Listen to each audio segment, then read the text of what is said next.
If you have ever tried getting into web mapping on GIS development, you have probably asked yourself, what tools do I actually need? Because there are so many options, different libraries, databases, editors, and it can get overwhelming really fast. So in this video, I'm going to walk you through my complete web mapping setup, the exact tools I use to build real-world GIS applications, from the code editor to the front-end map libraries to the database, and even the small extensions that make a huge difference in my workflow. This setup is something I've refined over time as a GIS developer.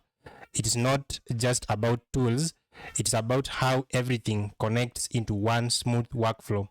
So whether you are just starting out or you are already building maps but want to improve your workflow, this video will give you a clear structure of how everything fits together.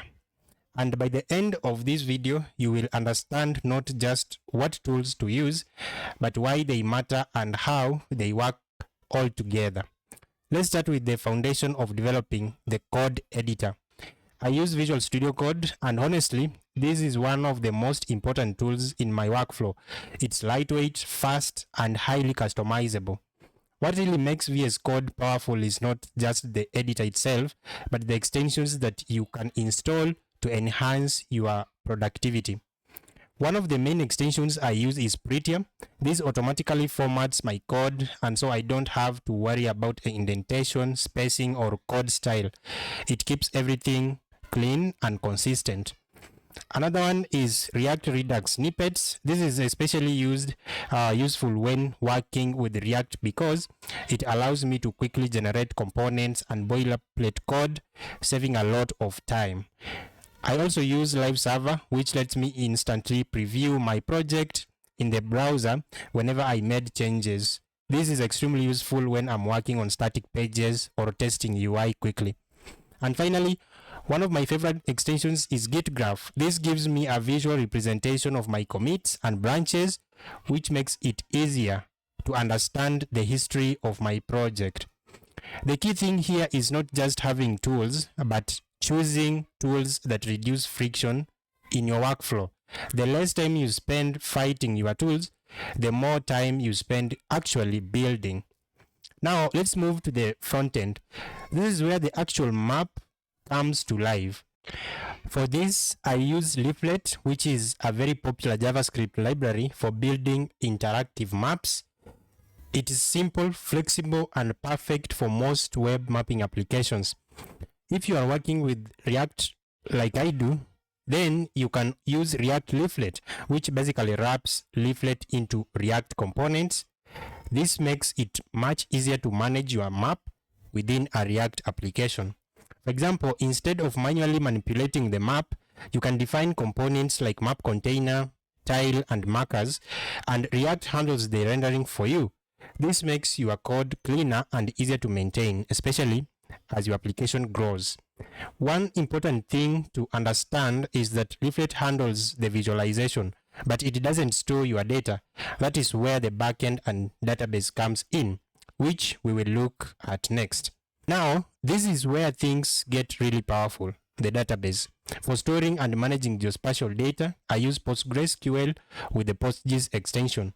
PostgreSQL is a relational database, but when you add PostGIS, it becomes a spatial database, meaning it can store geometries like points, lines, and polygons. For example, you can run spatial queries like finding all points within a certain distance or checking if one geometry intersects another.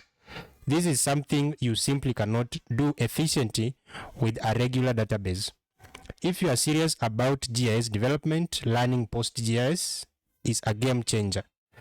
It allows you to move complex spatial analysis from the front end into the database, which makes your applications faster and more scalable.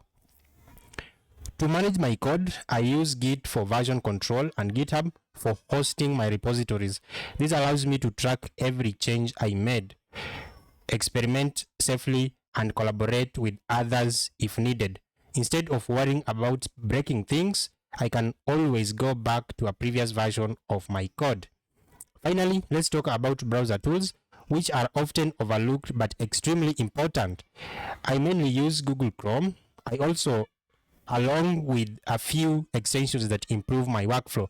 For example, I use Stylish to enable my dark mode in tools like Google Earth Engine, which makes it easier to work for long hours.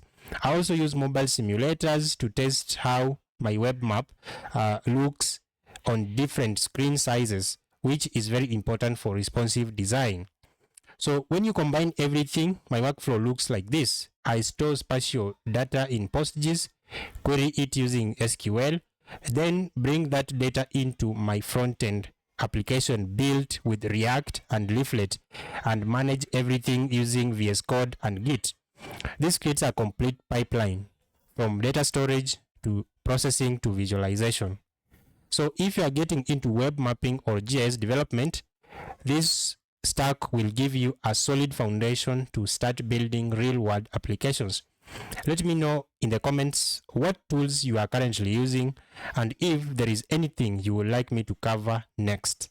And in the next video, I'll actually show you how to build a full web map using these exact stack steps. And you can also check out some of the videos that I've done, and you can see how I normally use these tools to navigate around while I'm creating a web mapping application. So thank you for watching. Make sure to leave a comment in the comment section, and I hope to know what you actually use, and I hope to see you in the next one.